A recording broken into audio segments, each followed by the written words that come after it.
যারা বঙ্গবন্ধু শেখ মুজিবুর রহমানের মাথার উপরে প্রস্রাব করছে। জামাত যে মুক্তিযুদ্ধের শত্রু ৭১ সনে ছিল, রাজাকার আলবদর আল শাম সৃষ্টি করে হত্যা করছিল বুদ্ধিজীবীদেরকে। আপনাদের কাছে খুব ক্লিয়ারলি বলতে, রাজাকার আলবদরদের বিরুদ্ধে যারা এই দেশে হিজবুত তাহরীরের রাজত্ব প্রতিষ্ঠা করতে চায়, বাংলাদেশের মানুষ এই মুহূর্তে আপনার দিকে তাকিয়ে আছে যে ফজলু ভাই কি বলছেন, কারণ তারা আপনার কথায় আশান্বিত হয়। ফজলু ভাই, আপনি যেই দল করেন, যেই বিএনপির সঙ্গে সম্পর্কিত, আপনি সেই বিএনপি কি করে দেখছে আজকের এই দিনে? আর মাত্র ঘন্টাখানেক পরে গত বছরের এই দিনটিতে আমরা জানি রাজাকার রাজাকার বলে পুরো ঢাকা বিশ্ববিদ্যালয়ে প্রকম্পিত হয়েছিল, এবং সেই দিনে আবার রাজাকার বিরোধী স্লোগান দিচ্ছে বিএনপি। আপনি যেদিন প্রথম গত বছর এই দিনে তুমি কে আমি কে রাজাকার রাজাকার স্লোগান শুনেছিলেন, আপনি কি অনুভব করেছিলেন? আপনাকে আমি ধন্যবাদ এবং কৃতজ্ঞতা জানাচ্ছি এই কারণে, এবং আপনার যে প্রতিষ্ঠান আছে ধন্যবাদ জানাচ্ছি এই কারণে যে এমন একটা দিনে আপনি আমাকে স্মরণ করেছেন, যে দিনে আসলেই আমার অনেক কথা বলার ছিল এবং আছে। সব কথা আমি বলবো না এখনো, কিন্তু আপনি আমাকে কিছু কথা বলার সুযোগ দিয়েছেন, সেই কারণে আপনাকে ধন্যবাদ। এই দেশের মানুষ দীর্ঘদিন যাবত শুনছে আমি কি বলছি। আমি খুব ক্যাটাগরিক্যালি বহুদিন যাবত বক্তব্য রেখে যাচ্ছি। বিশেষ করে ২৮ অক্টোবর ২০২৩ সনে নয়াপল্টনে বিএনপির মহাসমাবেশকে যেদিন সরকার তছনছ করে দেয়, মাত্র ১০-১৫ মিনিটের মানে গুলি বোমা মেরে অত্যাচার করে পুলিশ এবং বিজিবি সহ র্যাব, এরপর থেকে কেউ জেলে চলে গেলেন, অনেকেই পালিয়ে গেলেন, হাজার হাজার কর্মীর নামে মামলা হয়ে গেল, কেউ যখন কথা বলতো না। আমি ৩১শে অক্টোবর থেকে ২০২৩ সনের ৩১শে অক্টোবর থেকে আমি একদম ধারাবাহিকভাবে প্রথমে শেখ হাসিনা সরকারের তার অত্যাচার অবিচার, তার স্বৈরতন্ত্রের বিরুদ্ধে কথা বলে এসেছি। যেহেতু আমি বিএনপি করি, আমি যেভাবে চিন্তা করেছি বিরোধী দলের লোক, আমি সেইভাবে খুব কঠিন ভাবে কথা বলে এসেছি। এবং আজকে যারা বাহিরে থেকে বড় বড় কথা বলে, তারাও বাহিরে থেকেও তাদের কথা বলতে বুক কাঁপত। আর আমি প্রতিদিন নিজেকে প্রস্তুতি নিতাম, জয় অথবা মৃত্যু, আমাকে কথা বলতে হবে। আজকের এই প্রেক্ষাপটে দাঁড়িয়ে ওই জায়গাটা আমার কাছে ভীষণভাবে মনে হয় যে সেই জায়গাটা কেমন ছিল, মনে হলে পরে আজকে আর এই ব্যাপারটা বললাম না। কিন্তু আজকে এই যে ১ ঘন্টা পরে, ১ ঘন্টা না আধা ঘন্টা পরে আসবে সেই ১৫ই জুলাই, ২৪ সনের ১৫ই জুলাই একটা স্লোগান আসলো হঠাৎ করে কানে, তুমি কে আমি কে, রাজাকার রাজাকার। এই স্লোগানটা চললো, তুমি কে আমি কে, রাজাকার রাজাকার। জিনিসটা শুনেই আমার ধাক্কা লাগলো, মনে ধাক্কা লাগলো, আমার চেতনায় ধাক্কা লাগলো। কয় কি তুমি কে আমি কে, রাজাকার রাজাকার। এই স্লোগানটা ঢাকা বিশ্ববিদ্যালয় সহ ওই অঞ্চলে হলো। আমি স্লোগানটা শুনে স্তম্ভিত, এবং সেই স্লোগানটা শুনে যারা মুক্তিযুদ্ধের পক্ষের লোক তারা সবাই কঠিন ভাবে এই স্লোগানের বিরোধিতা করলো এবং ছাত্রদেরকে ভৎসনা করতে শুরু করলো। তখন দেখা গেল স্লোগানটাকে হালকা করার জন্য এবং এটাকে এই স্লোগানটাকে লিগ্যালিটি দেওয়ার জন্য বলা হলো, তুমি কে আমি কে, রাজাকার রাজাকার। এরপরের কথাটা হলো কে বলেছে স্বৈরাচার স্বৈরাচার। এইটা দিয়েও তারা পারছিল না, এই ধরনের একটা ফিল আপ দ্য ব্ল্যাঙ্কস বলে আমাদের দেশে, শূন্যস্থান পূর্ণ করতে পারছিল না। সেই শূন্যস্থানটা দুর্ভাগ্যজনকভাবে আমি পূরণ করে দিয়েছিলাম আমার বক্তব্যের মাধ্যমে, আমার ইউটিউবের মাধ্যমে।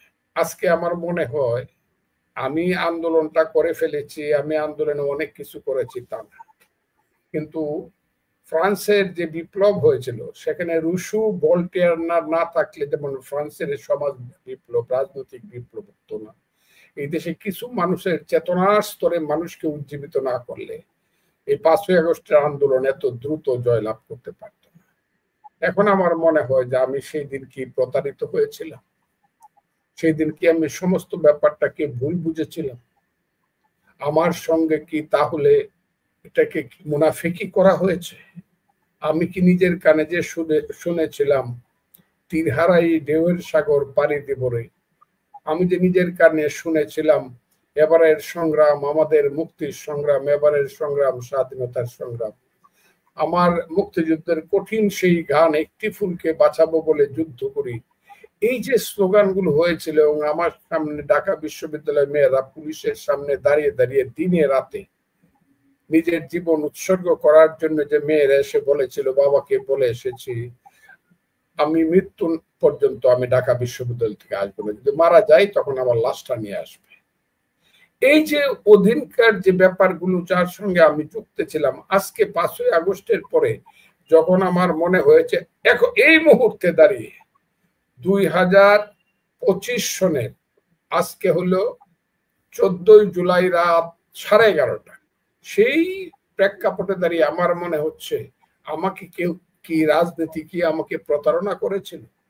আমার জীবনের অভিজ্ঞতায় কি এমন কোনো কালো দাগ আছে যে দাগ আমাকে ভবিষ্যৎ দেখতে দেয়নি? আমি খুব আজকে অবাক হই। কেন 5ই আগস্টের পরে কিছুদিন মোটামুটি ইউনূস সাহেব আসলো, আজকে আবার দেখলাম ইউনূস সাহেব কি এই আন্দোলনের কি স্থপতি না বা দেশের কি কি কি কি করার জন্য হাইকোর্টে গেছে, হাইকোর্ট আবার রুল দিছে। হায়রে দেশ, হায়রে দেশ, হায়রে দেশ। ইউনূস সাহেবের নাকি ইউনূস সাহেব তো দেশটাকে জাহান্নামে নিচ্ছে। উনি তো ঝগড়া লাগায় দিয়া বাঘে সিংহে যখন যুদ্ধ লাগছে তখন শিয়ালে গর্তের থেকে যেমন হাততালি দিয়া কইছে মামার জয়, মামার জয়। কারণ বাঘ সিংহরেও মামা ডাকে, শিয়াল সিংহরেও মামা ডাকে, বাঘেরও মামা ডাকে। কাজে মামার জয় করলে যেই জয় লাভ করে তার মামাই তো জয় লাভ করে। ইউনূস সাহেব তো এই রোলটা নিয়েছে।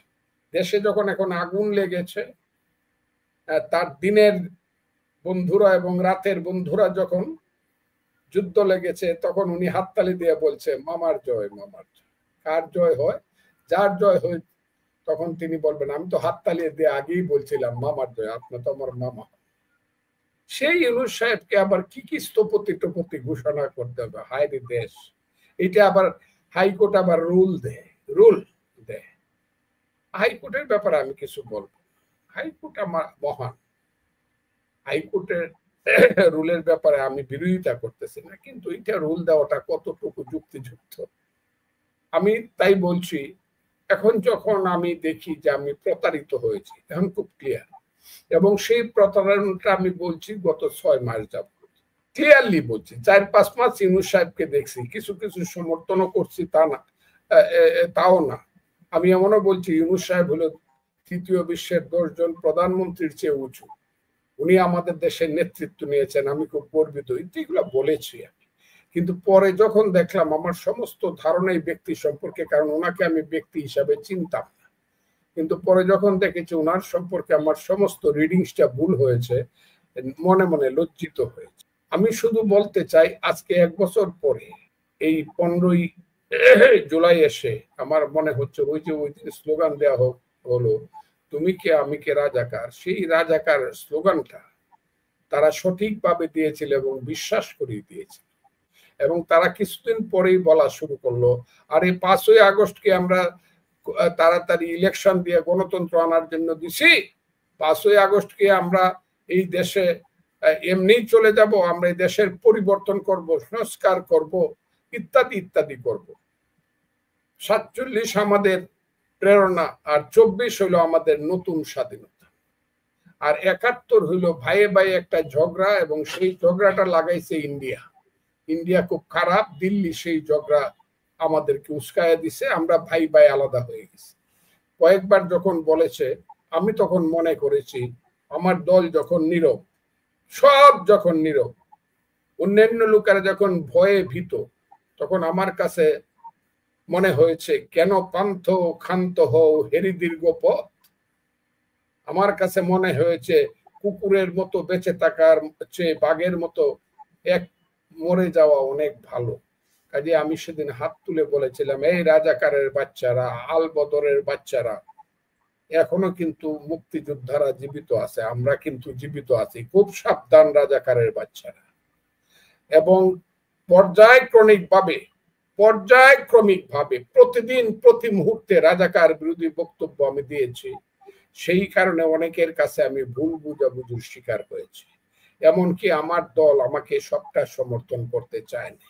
আবার আমার দলের নেতারা আজকে তাদের কাছে আমি কৃতজ্ঞ, তারা কোনোদিন আমাকে মানাও করে নাই বা আমাকে শোকজ নোটিশও দেয় নাই বা সাবধানও করে নাই।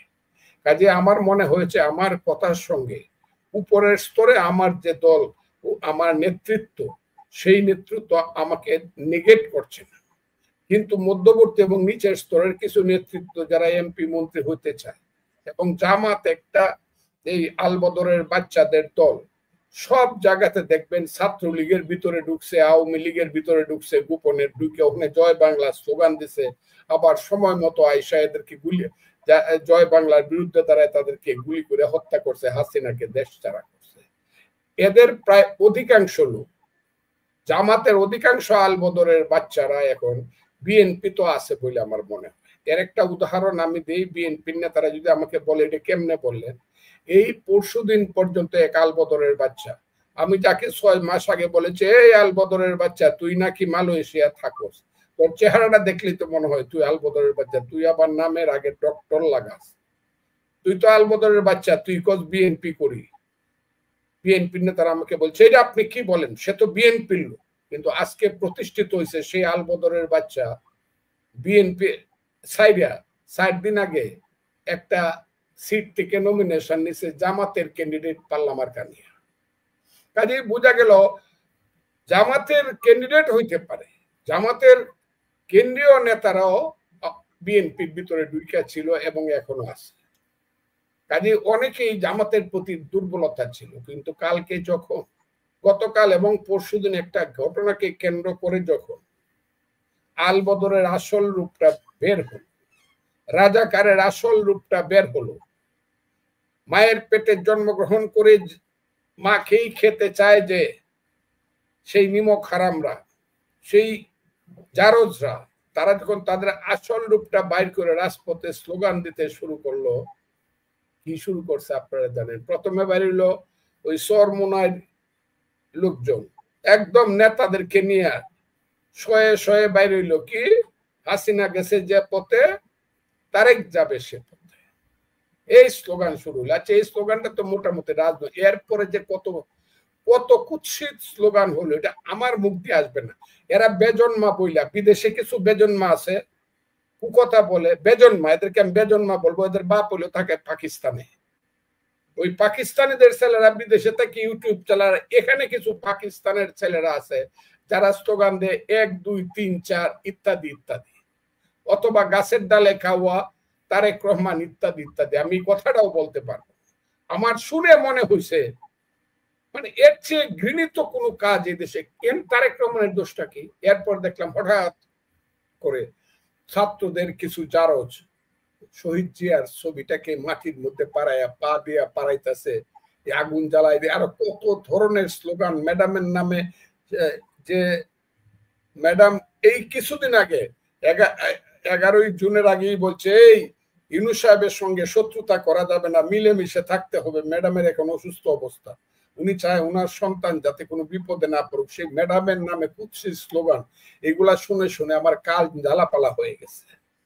আমি কিন্তু 6 মাস যাবৎ বলতেছি সাপ কিন্তু কারো আপন না, এরা কিন্তু সুবল দেবে, কারণ এরা আওয়ামী লীগকে তাড়াইছে। আমি আরেকটা কথা বলি, আমি সারা বাংলাদেশের মানুষকে জানাইয়া আমার দলের মানুষকে চ্যালেঞ্জ করছি, আমি যদি এটা না শুনেন আমার প্রতি আপনারা অবিচার করবেন। আমি 6 থেকে 7 মাস আগে বলছি, যারা বঙ্গবন্ধু শেখ মুজিবুর রহমানের মাথার উপরে প্রস্রাব করছে তারা জিয়াউর রহমানকেও ছাড়বেন, কারণ বঙ্গবন্ধু শেখ মুজিবুর রহমান ব্যক্তি হিসাবে তাদের শত্রু না, স্বাধীনতা মুক্তিযুদ্ধটাই তাদের কাছে শত্রু। কাজে জিয়াউর রহমান যেহেতু বলছিল মেজর জিয়া, আমি আজকে বিএনপি কেও বলতে চাই, মেজর জিয়া না থাকলে রাষ্ট্রপতি জিয়া কেমনে হয়েছে? The real thing is he was Major G.I. who I do hereby declare the independence of Bangladesh এবং on behalf of our great leader Bangabandhu Sheikh Mujibur. আমি যদি বলি যে আওয়ামী লীগ কোনদিন এই কুপমণ্ডুকতার জন্য জিয়াউর রহমান সাহেবকে শহীদ জিয়াকে স্বীকৃতি চায়, এটা কি আইলো গেল? জিয়াউর রহমান তো বাপের বেটা। পাকিস্তানের এহিয়া খানের বিরুদ্ধে জানে যে হুইজ জিয়া হিজ মেজর, তার সমস্ত পরিবার বাংলাদেশের ভিতরে বাপকা বেটার মতো স্বাধীনতার ঘোষণা দিতে, এইটাই বা কম। সেই বিএনপি আমি যখন বলেছিলাম যে জিয়াউর রহমান সাহেবেরও বিপদ আসতেছে, খালেদা জিয়া বিএনপিরও বিপদে, কারণ আওয়ামী লীগ চলে গেছে। এখন রাজাকার আলবদরদের বিরুদ্ধে যারা এই দেশে হিজবুত তাহরিরের রাজত্ব প্রতিষ্ঠা করতে চায়, যারা আল কায়দার রাজত্ব প্রতিষ্ঠা করতে চায়, যারা লস্করে তৈয়বার নেতৃত্বে 5ই আগস্ট করছে বলে লস্করে তৈয়বার লোকজন দাবি করে যে আমরা 71-এর প্রতিশোধ নিছি, ওই সব আলবদর রাজাকারের বাচ্চারা বিএনপি কে রাইকা তাদের শান্তি নাই। তারা মনে করে বিএনপি পথের কাঁটা হয়ে দাঁড়াবে এক সময়, কারণ বিএনপির নেতা তো মুক্তিযুদ্ধ করছে, কাজে বিএনপি কে তারপরে শেষ করে দিতে হবে। সেই কারণে পরশু এবং গতকাল যে স্লোগানগুলা বিএনপির বিরুদ্ধে জনাব তারেক রহমান, দেশনেত্রী বেগম খালেদা জিয়া এবং শহীদ জিয়ার বিরুদ্ধে হয়েছে, এইগুলো হলো তার খুব প্ল্যান প্রোগ্রাম করে, এটা হলো নীল নকশা। বিএনপি কে ধ্বংস করে দেবে, বিএনপি চাঁদাবাজ, বিএনপি খুনি, বিএনপি এই, বিএনপি মানে বিএনপির মতো খারাপ। অথচ 16টা বছর যাবৎ বিএনপি নিজেদের সবকিছু উৎসর্গ করে জীবনকে বাজি রেখে, অনেকে বলে মানুষ রাজনীতি জোয়া খেলে টাকা দিয়া, রাজনীতি খেলে মানুষ জীবন দিয়া। জোয়া হারলে টাকা চলে যায়, কিন্তু রাজনীতি হারলে জীবন চলে যায়। সেই জীবন যৌবন সব হারাইছে বিএনপি এবং অন্যান্য কিছু বিরোধী দল। 16 বছর আন্দোলন করছে, এখন এসে বিএনপি কে এমন ভাবে স্লোগান দিচ্ছে ঢাকা বিশ্ববিদ্যালয়ে, আমার খুব খারাপ লাগে, খুব খারাপ লাগে। আমি আপনাকে খুব ক্লিয়ারলি বলছি, ঢাকা বিশ্ববিদ্যালয় এখন রাজাকারের বাচ্চারা দখল করে বসে আছে। এদের নাম হলো শিবির। এরাই কালকে প্রথম স্লোগান দিয়ে, পরশুদিন প্রথম স্লোগান দিয়ে, এরাই আজকে বলে যে আমরা বিএনপি অফিস গিয়ে নয়াপল্টনে দখল করে ফেলি। আমি আপনাদের কাছে খুব ক্লিয়ারলি বলতে চাই, এখন যে আজকের যে স্লোগানটা ছিল তুমি কে আমি কে রাজাকার রাজাকার, এই স্লোগানটা জামাত সহ সমস্ত সাম্প্রদায়িক শক্তি এবং ইসলাম নামের ধর্ম ব্যবসায়ী শক্তি এবং এই যে ছোট ছোট এনসিপি টেনসিপি, আমি খুব ক্লিয়ারলি বলি, এরা যারা আছে এবি পার্টি, তারা এই দেশে সেই স্লোগানটাই প্রতিষ্ঠিত করতে চায়, তুমি কে আমি কে রাজাকার রাজাকার। দেরিতে হলো, আজকে আমি দেখলাম সারা বাংলাদেশে বিএনপির নেতৃত্বে স্লোগান হয়েছে জামাত শিবির রাজাকার, এই মুহূর্তে বাংলা চার, রাজাকারের আস্তানা জ্বালিয়ে দাও, পুড়িয়ে দাও। এই স্লোগানগুলো এবং জামাতের বিরুদ্ধে এবং রাজাকারের বিরুদ্ধে ভীষণ, বা আমি সবচেয়ে এই ব্যাপারে এখন আমি কি বলবো, আমি এখন নিজেকে অনেক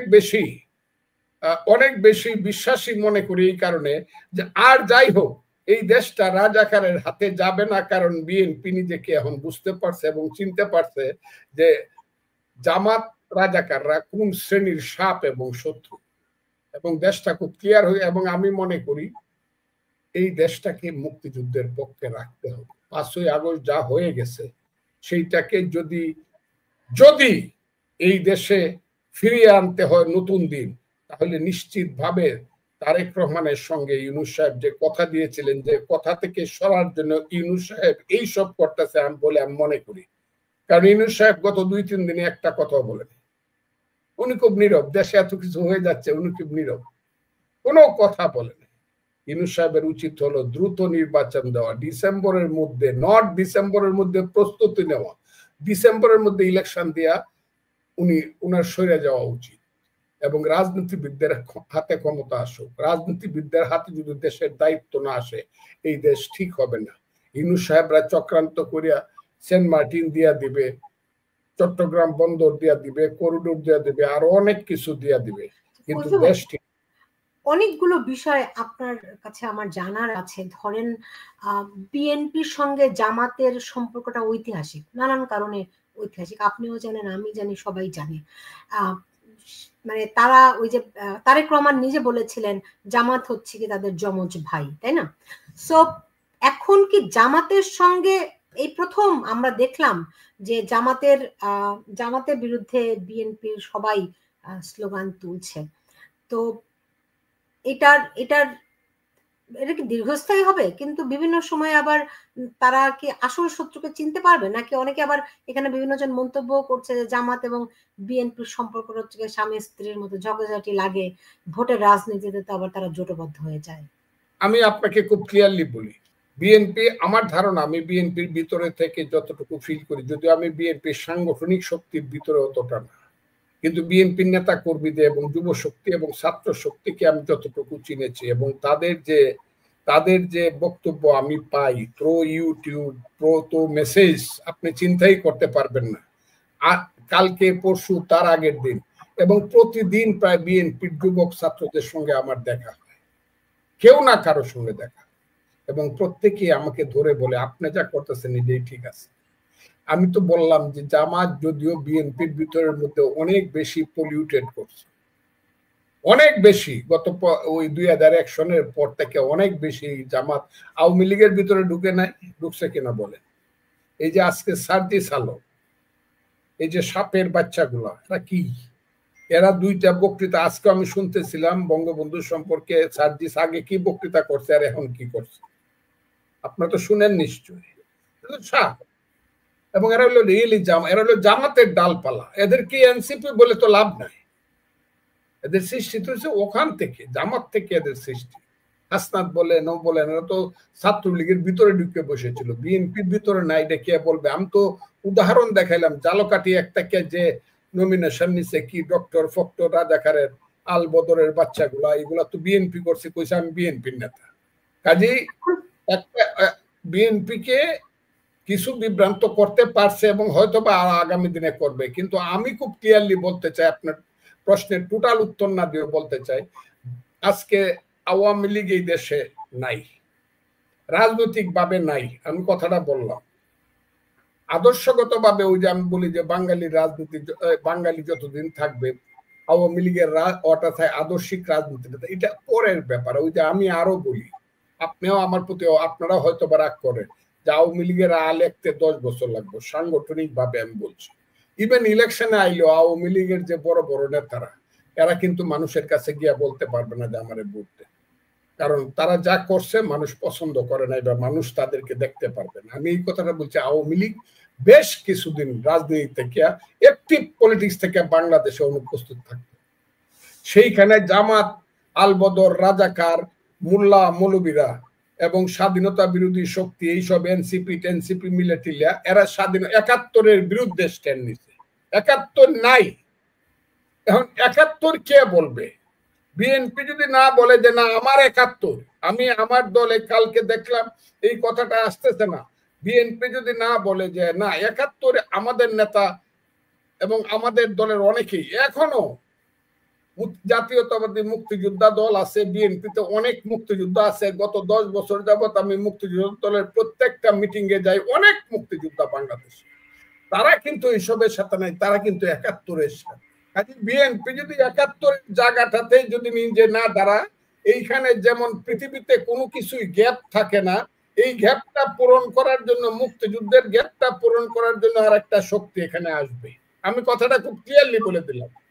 আমারে বলে যে ফজলুর রহমান এইসব কথা কই না, আমি বিভ্রান্ত করি না, আমি যেহেতু ভবিষ্যৎ দেখি কথাগুলা বলে দেই, আমি যে কথাগুলো 6 মাস আগে বলছিলাম, এখন সব নিয়ে বাংলাদেশে এই কথাগুলাই বল, সব দল একই কথা। আমি যারা আমাকে বলতো ফজলুর রহমান আগে বিভ্রান্তিকর কথা বলে, এটাই সত্য যে আমি যা বলতাম 6 মাস পরে সবাই এখন তা বলতেছে।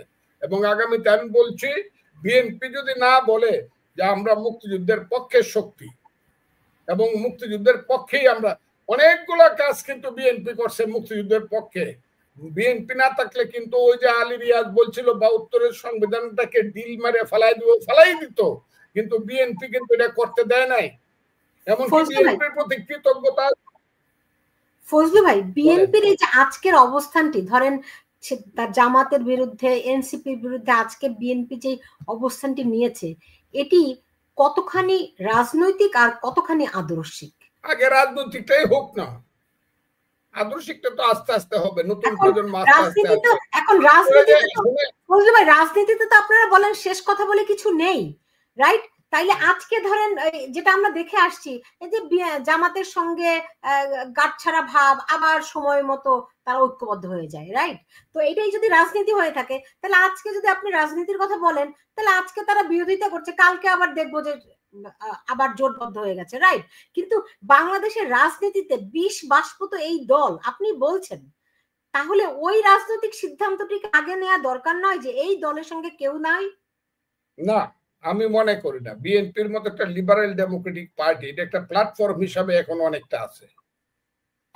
যারা একদিন বলতো করে মুক্তিযুদ্ধে আদর্শ বলতো গত 15 বছর, আমি যদি আজকে বলি যে মুক্তিযুদ্ধ মুক্তিযুদ্ধ বইলা বইলা, এবং মুক্তিযুদ্ধের সাথে সাথে সালমান রহমানদেরকে নেতা বানায় ওই মুক্তিযুদ্ধের বিরুদ্ধে যুদ্ধ করছে কর্নেল ফারুকরা, ওই যে গোপালগঞ্জের এমপি সামিদ গ্রুপ, আজিজ খানরা, যারা যুদ্ধ করছে তাদেরকে মুক্তিযুদ্ধের নেতা বানায় মুক্তিযুদ্ধটাকে কিন্তু সাংঘাতিক ভাবে অপ্রিয় করে ফেলছে। 15 বছর মানুষের মধ্যে কিন্তু বিভ্রান্তি আছে। এখন মুক্তিযুদ্ধ যখন অবলুপ্তির পথে, ফজলুর রহমানের মতো পাগলরা, ওই যে আমারে কয় ফজু পাগলা, রাজাকারের বাচ্চারা আমারে কয় ফজু পাগলা, সেই ফজু পাগলারা যখন বলা শুরু করছে না রে মুক্তিযুদ্ধ আছে, সেই মুক্তিযুদ্ধ আছে, ফজু পাগলা অত চিন্তা করেন কেন, এখনো তো ফজু পাগলারা আছে। কাজে ফজু পাগলারা যে দেশে আছে মুক্তিযুদ্ধের পক্ষে, বিএনপি রাজনৈতিক ভাবে সহায়তা এখন দিচ্ছে। আপনি মনে করেন একটা দলের সাথে 20 বছর যাবৎ বিএনপির সম্পর্ক ছিল, তিনটা ইলেকশন তারা একসাথে করছে জামাতের সাথে। বিএনপি তো জামাতকে, আচ্ছা ধরেন জামাত যদি 5ই আগস্টের পরে মুক্তিযুদ্ধের পক্ষে কাজ করতো, এইসব কথা না বইলা হয়তো ভাই এই কথা উঠতোই না, কিন্তু এটা তো জামাতই করছে প্রথম। জামাত যে মুক্তিযুদ্ধের শত্রু, 71 সনে ছিল, রাজাকার আলবদর আলসাম সৃষ্টি করে হত্যা করছিল বুদ্ধিজীবীদেরকে, এবং জামাতের নেতারা যে ঘুরে ঘুরে যুদ্ধ শেষ হওয়ার পরও দেশে না এসে গোলাম আজমের নেতৃত্বে সারা পৃথিবীতে বাংলাদেশের নামে বিশ্রী ধরনের অপপ্রচার করছে, সেইগুলা যদি জামাত ভুইলা মাপ চায় যদি বলতো ঠিক আছে এখন 5ই আগস্ট হয়েছে, আমরা গণতন্ত্রের পক্ষে, মুক্তিযুদ্ধ আমরা মানি, স্বাধীনতা আমরা মানি, তাইলে হয়তো আজকের প্রেক্ষাপট। আমি কতবার কইতেছি জামাতরে, আরে বেটারা যদি মুক্তিযুদ্ধ আগে মুক্তিযুদ্ধ মানেন, তারপরে বলেন আমি কোরআনের শাসন কায়েম করব, বাপের বেটা দেখি তো কোরআনের শাসন।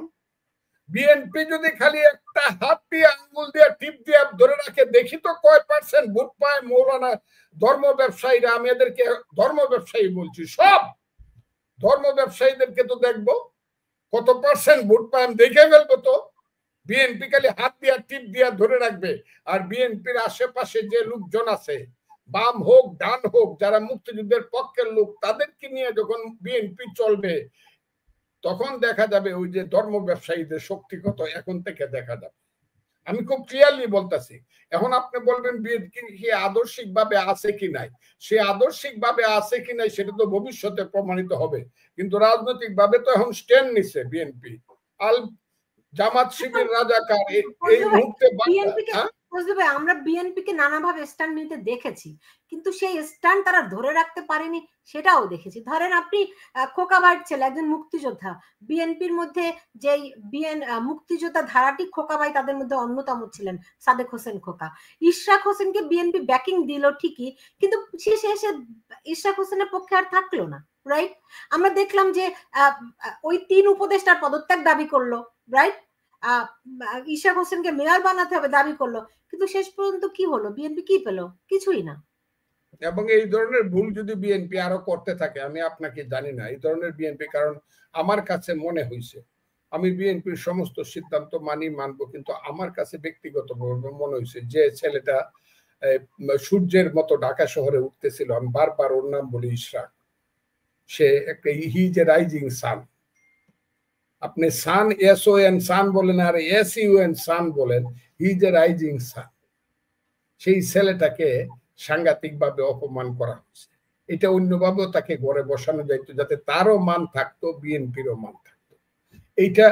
এইভাবে বসানো থাকে, কারণ একটা ছেলে যার ডাকে 10,000 লোক একসাথে হয়, তাকে আপনি এইভাবে অপমান করলে তো সে রাজনীতি করতে পারবে না। এটা আপনার সাথে আমি একমত হব। আর বিএনপি যদি বারে বারে স্লোগান বদলায়, বারে বারে অবস্থান স্ট্যান্ড বদলায়, বিএনপিকে তো আমি ধরে রাখতে পারি। আমার কথাটা কি বুঝছেন? না, আপনি ঠিকই বলেছেন। তারপরে শুধু এই একটি ঘটনা তো নয়, আপনি দেখুন বিএনপি তারেক রহমান ঘোষণা দিলেন যে 30 মানে ডিসেম্বরের মধ্যে নির্বাচন হতে হবে, রাইট? সেই ডক্টর ইউনূস যখন লন্ডনে গেলেন, তারেক রহমান নিজে থেকে বিবৃতিতে দিলেন যে ফেব্রুয়ারিতে নির্বাচন। তারেক রহমান সাহেব কিন্তু ম্যাচিউরড লোক, আমি আপনাকে বলি, কারণ সে, আমি তো ভেবেছিলাম তিনি ম্যাচিউরড হয়েছেন না, তার এখনকার যে কথাবার্তা তাকে মনে হয় যে ম্যাচিউরড। যদি ম্যাচিউরড রাজনৈতিক প্রজ্ঞা যদি হইতো তাহলে তো তারা বলতো না যে ফেব্রুয়ারিতে নির্বাচন। না, আপনি যখন আলোচনায় বলছেন, না ফজলু ভাই বিএনপি নিজে থেকে এই প্রস্তাবটা করেছে, তো এটা কেমন? যদি এমন হয়তো তার ডক্টর ইউনূসের পক্ষ থেকে প্রস্তাবনা গেছে, তারা নেগোসিয়েশন করছে, তাইলে আপনি একটা আপার হ্যান্ডে থাকতেন। এখন আমরা তো দেখলাম যে বিএনপি নিজের থেকে এই প্রস্তাবনা দিয়েছে এবং ডক্টর ইউনূস এটি অ্যাকসেপ্ট করে। না, তারেক রহমান ওই যে আমি ম্যাচিউরড বললাম, আপনি আমাকে কথা বলতে ম্যাচিউরড বললাম, উনি আগেই মনে করছে যেহেতু আলোচনায় বসছি, কাজে গিভ এন্ড টেক করতে হবে, অ্যাডজাস্ট কম্প্রোমাইজ করতে হবে। তো গণতান্ত্রিক আলোচনা, এটা তো বিপ্লবী আলোচনা না, যুদ্ধের পর্যায়ে। এটা তো গণতান্ত্রিক মীমাংসার আলোচনা। সেই মীমাংসায় আগেই উনি মনে করছে যে তাকে তো কিছু ছাড় দিতে, কাজে উনি নিজে ছাড় দিছে, আগেই নিজেকে প্রমাণ করছে, যান আমি আপনাকে ছাড় দিলাম। এটা উনি প্রতিষ্ঠিত করছে। না না সরি ফজলু ভাই, আপনি আমার চেয়ে অনেক অভিজ্ঞ, অনেক প্রজ্ঞাবান, কোনো সন্দেহ নাই, কিন্তু এইটাকে কি অভিজ্ঞতা বলে? কারণ মানে তার কি জবাব দিয়ে ডক্টর ইউনূসের কাছে, নাকি তার সমর্থকদের কাছে, তার কর্মী বাহিনীর কাছে, কার কাছে বলেন আমাকে? এই আলোচনাটা তো এখন অনেক দূরে, এখন তো নতুন প্রেক্ষাপট সৃষ্টি হয়েছে। এই আলোচনাটা করে তো ইউনূস সাহেবকে তারেক রহমান সাহেব একটা ওর মধ্যে বন্ধনের মধ্যে ফেলাই দিছে, ঘেরাওয়ের মধ্যে। ইউনূস সাহেবকে এখন হয় ফেব্রুয়ারিতে ইলেকশন দিতে হবে, তা না হলে যা হবে এই দেশে সেটা ভিন্ন জিনিস। ফজলু ভাই আমরা দেখেন, আমার এই অনুষ্ঠানে আমি বহুবার আলোচনা করেছি সেই, আরে আমি সম্ভবত আমার এই শো শুরু করেছি অক্টোবর মাস থেকে, রাইট? তখন থেকে আমরা বুঝতে পারছিলাম যে কি হতে যাচ্ছে, মেটিকুলাসলি যে ডিজাইন। হ্যাঁ, তো আমার এই শোতে বহুবার আমরা আলোচনা করেছি জনতন ডক্টর ইউনূস চেষ্টা করবে নির্বাচন না দেয়ার, এবং আপনি একটু আগে বলেছিলেন যে সে নির্বাচন হবে কিনা আপনার নিজেরও সন্দেহ আছে। তো বিএনপি একটা ধরেন, বিএনপি রাজনৈতিক বয়স তো কম হয় নাই ভাই, এবং আপনাদের মতো লোকেরা আছেন এখানে একদম নবীন। যদি এটা 40 বছর বিএনপি 47 বছর হয়েছে, হ্যাঁ 47 বছর বিএনপির বয়স। জি, তো সেই বিএনপির এইটুকু বিচক্ষণতা থাকা উচিত নয় যে বুঝতে পারা যে এরা নির্বাচন দিতে আসেনি। আমরা শেষ চেষ্টা করতেছি, আমাদের নেতারা শেষ চেষ্টা করতেছে, এটা একটু চেষ্টা করতে দেন। কিন্তু যে জায়গায় এসে দাঁড়াইছে এখন, কিন্তু ডুয়োর ডাইয়ের খেলায় দাঁড়াইছে, মন্ত্রের সাধন কিংবা শরীর পাত, এই জায়গাতে দাঁড়াইছে খেলাটা। যে কোনোভাবে এখানে আইসা পড়ছে, কারণ ইতিহাস তার নিজস্ব গতিতে চলে। ইতিহাসের বাইরে গিয়া কেউ কোনোদিন খুব সুবিধা করতে পারে না। আর বাংলাদেশের বর্তমান ইতিহাসটা হলো, দাম দিয়ে কিনেছি বাংলা, কারো দামে পাওয়া। নিশ্চয়ই এটা এই বাংলাকে যারা অস্বীকার করতেছে তাদেরকে দেখার জন্য শেষ খেলাটা শুরু হয়েছে, ওই যে ডুয়োর ডায়ার। ডক্টর ইউনূস, যদি ডক্টর ইউনূস শেষ খেলা আপনি যে বলছেন, ডক্টর ইউনূসের খেলা তো অনেক দূর, অনেক জটিল, বুঝতে পারাটাও কঠিন কাজ। এখন ধরেন আপনি মনে করছেন আপনার এখন দাঁড়াচ্ছেন শত্রুকে জামাতে ইসলামী, শত্রুকে এনসিপি। এখন ডক্টর ইউনূস যদি ঘোষণা করে দেন, দেখেন ট্রাম্প কার্ড কিন্তু তার হাতে রেখে দিয়েছেন যে আওয়ামী লীগ এই ইলেকশনে পার্টিসিপেট করতে পারবে, তখন কি আপনারা আর আপনাদের এই অবস্থানটা ধরে রাখতে পারবেন?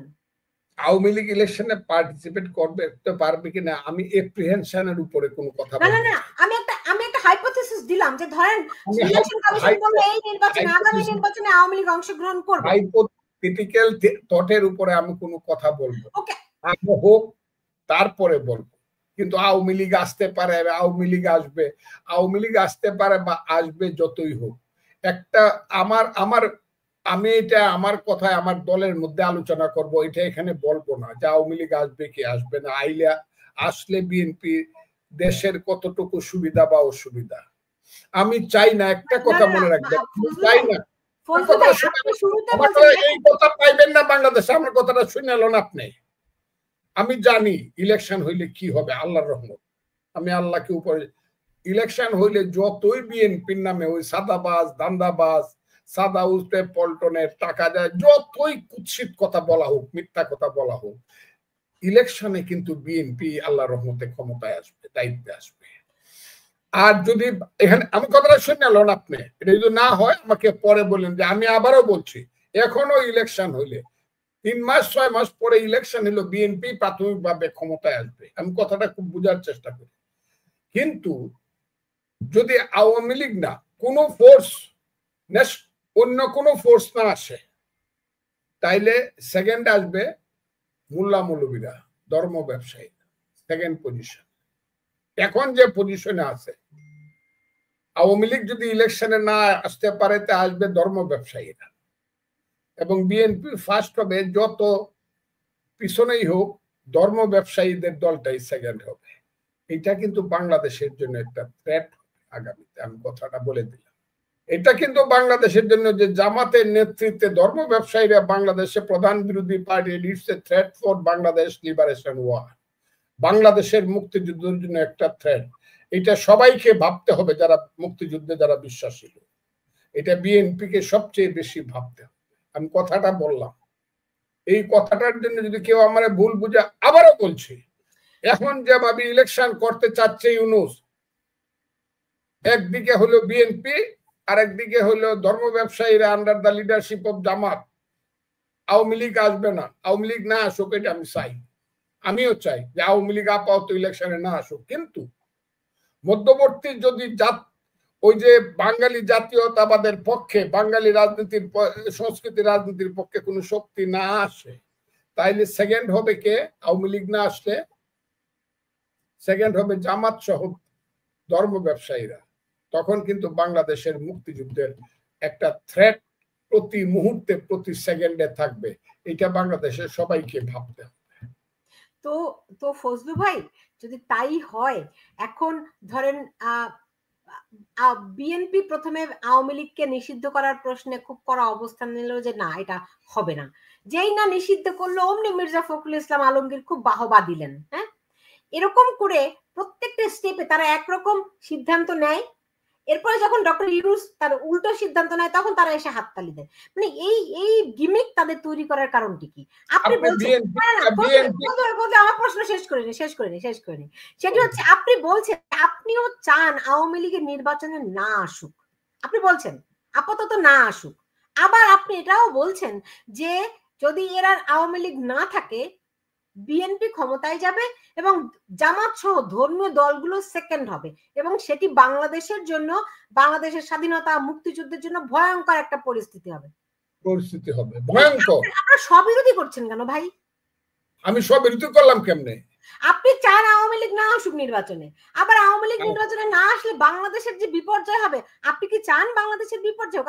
আমি বিশ্বাস করি অবশ্যই আপনি চান। আমি এই কথাটাই তো সবাইকে ভাবতে বলছি। আপনি কথাটা শুনেন নাই, শেষ কথাটা কি বলছি, যে এই প্রেক্ষাপটে বাংলাদেশ কিভাবে থাকবে, এটা সবাইকে ভাবতে হবে। আমি কথাটা তো বলছি, আপনি আমাকে দিয়ে কি বলাইতে চান? আমি যদি বলতে থাকি, আপনারা এই দেশটাকে এই সর্বনাশের দিকে নিলেন কেন? আপনি যে আওয়ামী লীগ যারা স্লোগান দেন একেবারে মুক্তিযুদ্ধের চ্যাম্পিয়ন, তারা কেন এই কাজটা করলেন? আপনারা বলছি না, মানে আপনাকে উদ্দেশ্য করে বলছি, আপনাকে প্রতীক হিসাবে ধরে বলছি, আওয়ামী লীগকে বলছি যে 15 বছরের ক্ষমতা তাইকিয়া এমনই করলেন, যা করে বাপ দাদার নাম ভুলাই দিলেন। এমনই করলেন। কেন করলেন? কেন আসেন না দেশে? আসেন না দেখি।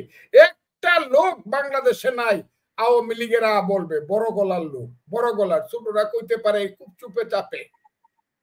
হাটে যে আওয়ামী লীগের লোকেরা আমি দেখি, মনে হয় যেন এরা কবর থেকে উঠে আসছে। কেন? এমন কি মহাপাপ করছেন 15 বছর, যে এখন একবারে মাথা নিচু করে হাট? আমি দেখি তো প্রতিদিন। কাজী খালি ফজলুর রহমানের প্রশ্ন করলে কি লাভ হইব? আপনারা কেন এটা করলেন? এটা আগে বলেন। আপনারা কেন মুক্তিযুদ্ধের কথা কয়ে মহাপাপটা করলেন? আর সেই মহাপাপ করার কারণ তো আজকে মুক্তিযুদ্ধ মৃত্যুর পথযাত্রী। এই হলো কথাটা আমার। তবে হ্যাঁ, রাজনীতি আমি আপনাকে বলি, যদি রিয়েল ইলেকশন হয় এবং ইউনূস সাহেবরা যদি নির্বাচন কমিশন ইউনূস সাহেবরা যদি কোনো ধরনের পক্ষপাতিত্ব না করে সবাইকে ইলেকশন করতে দেয়, তাহলে আমি একটা কথা বলে দিলাম, বিএনপি বিশাল মেজরিটি হবে, কিন্তু ধর্ম ব্যবসায়ীরা দ্বিতীয় শক্তি হইতে পারবে না। বেনামে হইলে পরেও নতুন শক্তি এখানে আইসা পড়বে, ইমরান খানের মতো, পাকিস্তানের ইমরান খানের মতো বেনামে হইল। অন্তত আমি আপনাকে বলি, বিএনপি যদি 240টা সিটও পায় আর 60টা সিট যে বাকি থাকবে সেইখানে দেখা যাবে 40টা সিট আইসা পড়ছে স্বতন্ত্র, কিন্তু জামাতকে দিবে না মানুষ। জামাত এখন এত অপরাধী হয়ে গেছে, বা যারা ধর্ম ব্যবসায়ীরা মনে করতেছে বড় মিছিল করব, মাদ্রাসা ছাত্র এনে বড় মিছিল করে ডর দেখাইবো। আমরা চিনি বড় মিছিল, আমি 68 সন থেকে দেখি ঢাকা শহরে যখন আসছে গোলাম আজমের নেতৃত্বে, রাজাকারদের নেতৃত্বে, তখন তো রাজাকার ছিল না, জামাতে ইসলামের নেতৃত্বে ইসলামী ছাত্র সংঘ ছিল তখন, তাদের নেতৃত্বে ঢাকা ইউনিভার্সিটিতে কত বড় মিছিল হইতো, কত বড়। কিন্তু ডাকসুতে ইলেকশনে দাঁড়াইলে ভোট পাইতো 27 ভাগের 1 ভাগ ছাত্রলীগের। হ্যাঁ, মিছিল তো বড়, এদের সব বড় মিছিল হবে, কারণ এরা বেড়াকে থাকে। বেড়াকে কারা থাকে? ওই যে মাদ্রাসার বাচ্চা কাচ্চা ছেলে পেলে গুলারে লয়ে আসে সাথে করে, সব জায়গাতে হাজার হাজার মাদ্রাসা আছে, কিন্তু ভোটের সময় সেই মাদ্রাসার ছেলেগুলা এদের যে কয়টা ভোট ওই কয়টা কর্মী, এদের যে কয়টা ভোট ওই কয়টাই কর্মী। হ্যাঁ, তো এখন এরা মিছিল হবে, ওই মিছিল হবে 5 লাখ লোকের, 4 লাখ লোকের, এদের এদের ওয়াজ মাহফিল হবে। ওই যে গেছে দেখমু, ওই যারা ওয়াজিনে কেরাম যারা বলে অমুক তমুক, আমি নামগুলা কইতে চাই, তার নাম কইতে ঘৃণা করে, কারণ এরা আমাকে ফুজু পাগলা বলে। এরা নাকি আবার ইসলাম, অনেকে ইয়ে করছে। পাগল না হলে কি যুদ্ধ করা যায়? পাগল না হলে কি আর মানে সত্যের পথে শক্তভাবে দাঁড়ানো যায়? এটা ভালো হইছে, আর আমারে ফুজু পাগলা বলে আমাকে একটা টাইটেল দিছে। হ্যাঁ, আমরা সবাই পাগল। এই যে দাঁড়াইছে, আমি শুনতাছি ওরা দরকার বা আজহার এরিয়া দাঁড়া করবো, আরো কে কে কি আমির হামজারা তো দাঁড়াইছে, আরো কে কে দাঁড়াইছে, 6 জন দেখলাম বড় মোলা দাঁড়াইছে। দেখি জামানত কত বাসে কিনা দেখি, কিন্তু মিটিং এ ফজলু ভাই, আপনি কেমন করে বুঝেন যে নির্বাচন ভালো হবে? আপনি বললেন যে ডক্টর ইউনূস এদের পেছনে আছে, এই ধর্ম ব্যবসায়ীদের পেছনে ডক্টর ইউনূস মদত দিচ্ছে, তাই না? তো এবং তার নিজের লোকেরা দল গঠন করছে এনসিপি। তো সেইখানে আপনি কিংবা বিএনপি কেমন করে ভাবেন যে তারা আওয়ামী লীগ আসুক আর না আসুক, তারা ভালো একটা নির্বাচন দেবে, নিরপেক্ষ একটা নির্বাচন দেবে? যদি তাই হয়ে থাকে তাহলে বিএনপি কেন শেখ হাসিনার অধীনে নির্বাচনে গেল না ভাই? শেখ হাসিনার অধীনে তো কোনো নির্বাচন হয় নাই। কি নির্বাচন? 14 সনে কোনো নির্বাচন হয়েছে?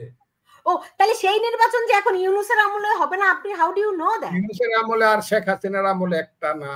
এখানে আমি আপনাকে খুব ক্লিয়ারলি বলি, ইউনূস সাহেব ইলেকশন দিবে, তা না হলে ঠিক ইলেকশন দিবে, না হলে চলে যেতে হবে। এখন যে রাজনীতি শুরু হয়েছে, এই দেশের রাজনৈতিক শক্তি যারা, আমরা যারা রাজনৈতিক শক্তি, মুক্তিযুদ্ধের পক্ষে রাজনৈতিক শক্তি, এখন উচিত এইটা শেষ করে, রাজাকার দেবে জামাত শিবির রাজাকার এই মুহূর্তে বাংলা ছাড়, এটা শেষ করে ইউনূস সাহেবকে বলা ডেট দেন কবে ইলেকশন দিবেন এবং সঠিক ইলেকশন দিবেন। খুব এটা হবে, আমি আপনাকে বললাম হবে এটা। যে আমি শেষ করব আপনার কাছে শেষ প্রশ্ন, গত এক বছরে বিএনপি কি কি ভুল করলো বলে আপনার মনে হয়? আমি বিএনপির ভুল এই মুহূর্তে অতটা ধরবো না, এই কারণে, কারণ ওই যে লোকটা লালবাগে যে মারা গেল মিটফোর্ডের সামনে, আপনি বলেন তো এটা কি চাঁদাবাজির জন্য মারা গেছে নাকি ব্যবসায়ী গন্ডগোলে মারা গেছে? এগুলো তো আপনারা দেখছেন। এটা দুইটা, যে মারা গেছে বরং সে বেশি যুবদল বা বিএনপির কর্মী, যারা মারছে এরা বহিষ্কৃত বা এরা আগে ছিল। এইটার জন্য বাংলাদেশে লাখে লাখে স্লোগান হলো তারেক রহমানের বিরুদ্ধে। এটার কারণ কি? এটা এই দেশে তো একটা সরকারও আছে, সরকার এদেরকে তারেক রহমানের এখানে দোষটা কোথায়? হ্যাঁ, তারেক রহমানের দলের মানুষ আর চাঁদাবাজির কথা বলেন। যদি তাই প্রশ্ন করেন যে আপনার 16 জুলাইয়ের পরে যে এরকম যারা মারা গেল, ছাত্রদের উপর যে গুলি করলো, ওখানে শেখ হাসিনার দোষটা কি? কারা গুলি করেছিল আমরা তো আজও জানতে পারলাম না।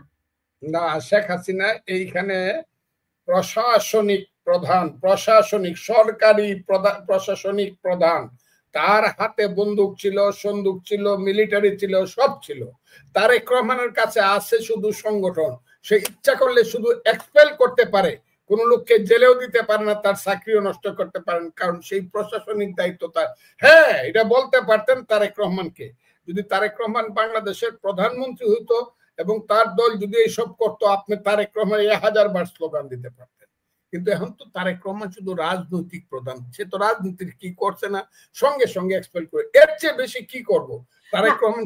কিন্তু গত বছর এই যে জুলাই নিয়ে এখনো মায়া কান্না কাটছে অনেকেই, কারা এই গুলিগুলি করলো, কারা এই শিক্ষার্থীদের হত্যা করলো, সেই রহস্য আজও তো উদ্ঘাটিত হলো না। এই মেটিকুলাস ডিজাইনের সব ঢেকে পড়ে গেল। এখনো 1300 বছর, 1350 বছর আগে কারবালার প্রান্তনী ইমাম হুসেন মরছে। এখনো এটা নির্ধারিত হইল না ইয়াজিদ তারে মারছে কি মারছে না, বাঁচাইতে চাইছে। কথাটা বুঝছেন আপনি?